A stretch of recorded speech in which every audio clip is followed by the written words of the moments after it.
Ladies and gentlemen, my name's Paul, and in this Reginted.com video we're going to be discussing and analysing tech news which, as usual, has popped up over the past 24 or so hours. We're going to be starting things out with Intel and the 10nm process.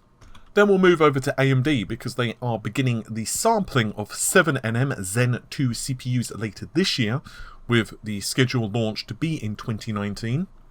Then we're going to finish the video off with Apple because they are reported to be cutting iPhone X orders yet again and are considering abandoning 3D Touch.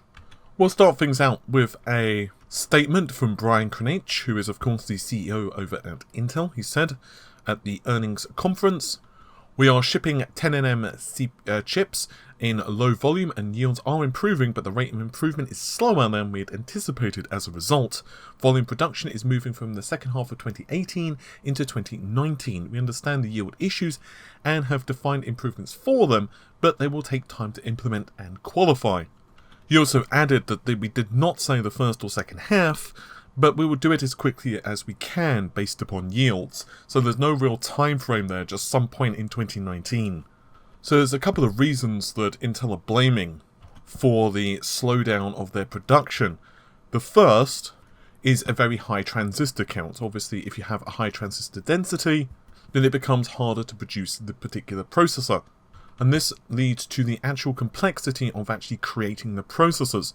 And so they need to use either quad, penta or hexa, which is 4, 5 or 6 times patterning for select features, which in turn lengthens the manufacturing cycle, but also increases the number of masks used to produce the silicon, and naturally also affects yields themselves. For those who haven't been following along with this whole fiasco, yes, I'm going to use the word fiasco, Intel had originally penned for 10nm to be released in 2016. But in mid-2015 there were confirmations from Intel that they were going to be postponing 10nm from the second half of 2016 to the second half of 2017. Then we saw the company formally introduce its 10nm fabrication process. This was at IEDM 2017.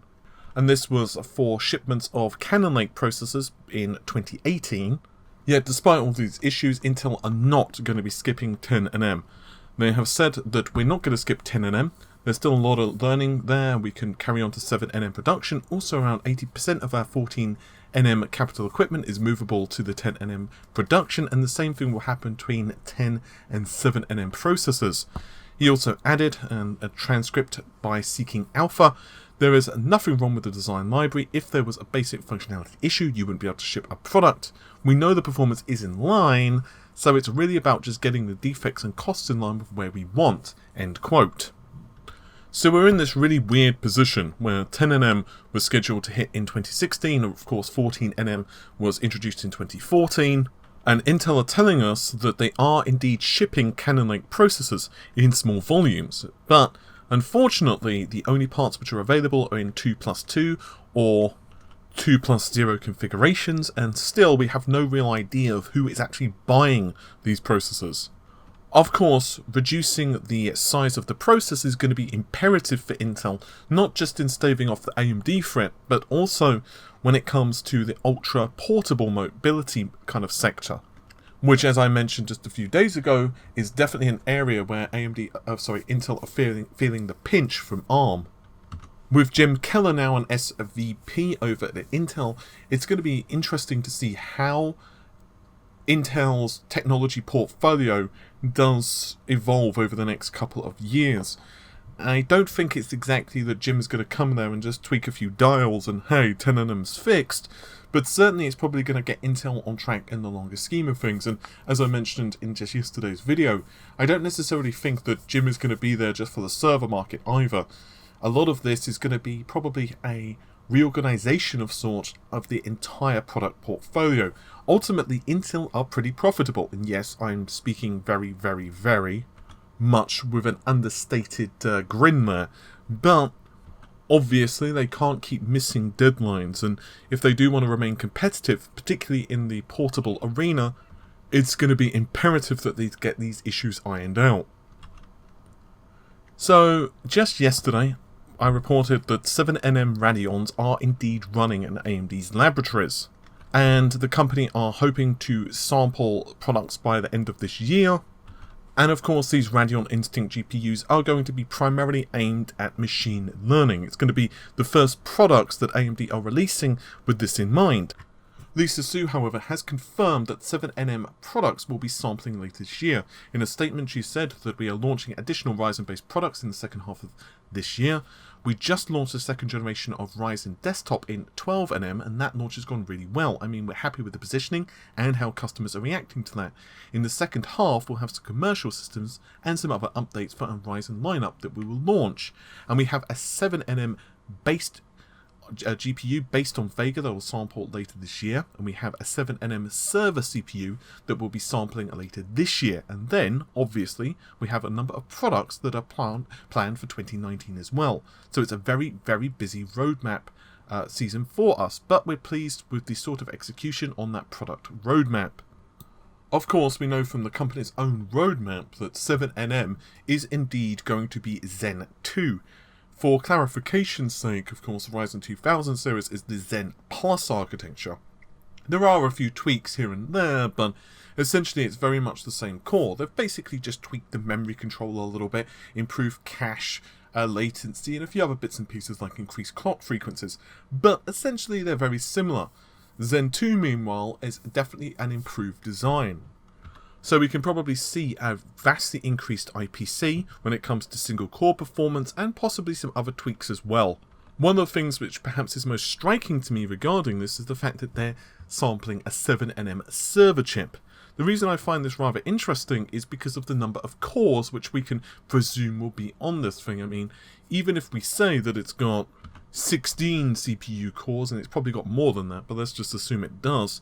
That means that if they can produce those in decent quantities anyway, for producing the desktop derivatives, it shouldn't be an issue. After all, of course, we all know that Zen processors are built in clusters. 4 CPU cores, 4 Zen cores if you prefer, go in each cluster. So to produce a Ryzen 2700, for example, that's 2 CCXs. A 16-core CPU then would have 4 times 4. I highly doubt, however, that AMD are going to want to rush out a new product. After all, the Ryzen 2000 series has literally just launched, so I certainly wouldn't be expecting the Zen 2 processors, which we can presume will be Ryzen 3000, to hit store shelves before the first quarter of 2019. It's also important for us to note that you can't necessarily say, well, hey, Intel's stuck on 10nm, meanwhile AMD are producing 7nm, because there is no standard name when it comes to manufacturing processors. Therefore, the size, if you will, or the measurements of Intel's 10nm process could be very different from, say, the 7nm process from, let's say, TSMC. And while I'm being rather generic here, if you really boil it down, a 10nm from Intel is very similar to a 7nm from AMD's chosen manufacturers. But what we have here is further confirmation that Intel are definitely going to be under pressure for the next year or two. I know I'm probably saying the same thing over again, but Jim is not really going to make a difference in the first 1 or 2 years. So really, things aren't going to just change tomorrow. It's going to take a while for Jim Keller's influence to make a difference. And similarly, Intel have a very good product lineup as is.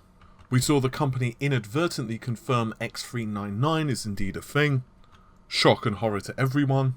And for those who want HEDT and perhaps prefer an AMD flavour, well, we know that the second generation, or the 2950s and other such Threadripper CPUs, of course, are going to be launched later this year. Either way, no matter which way you look at this is really good news for us as customers.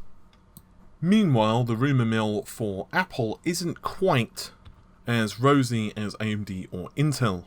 That's not, of course, to say that the company are necessarily hurting though, but still. There were reports that Apple slashed iPhone X orders by half in Q1 2018. But now there's another rumour which tells us that Apple have only ordered 8 million iPhone X smartphones for the current quarter, and they're citing slow sales, and of course most of this is down to pricing. Meanwhile, Apple themselves remain very boisterous about the sales figures, with Tim Cook maintaining that the iPhone X has actually outsold both the iPhone 8 and the 8 Plus every single week since it was launched back in November. But there's also an additional report, and this one comes to us from Apple Insider, and they are reporting that the analyst Ming-Chi Kuai, who is claiming that there will be a new 6.1-inch LCD iPhone, which is expected to launch just a few months from now. And the pricing is going to be a lot lower. It's only going to be $550 US. One of the ways that they're cutting the cost is to remove 3D touch, and instead it's going to utilize glass sensor technology, actually cover glass sensor technology to be precise. And as you can probably imagine, this is going to actually remove the touch module from the display panel itself to the surface glass of the device. And this is going to have a twofold effect other than the pricing. One is that the device is going to be lighter, and the second is it's going to be more shock resistant. Eventually, we should, in theory at least, see CGS start to make its way to other iPhones, including the devices released in 2019. So I'm curious, let me know in the comments, are you going to be purchasing an iPhone X, or are you going to be purchasing one of these 6.1-inch screens, or are you an Android through and through type of person? But, with all of that said, hopefully you've enjoyed the video. I'll see you soon. Take care of yourselves, and bye for now, and if you can remember to click that bell icon and subscribe icon, I would love you forever. Anyway, bye for now.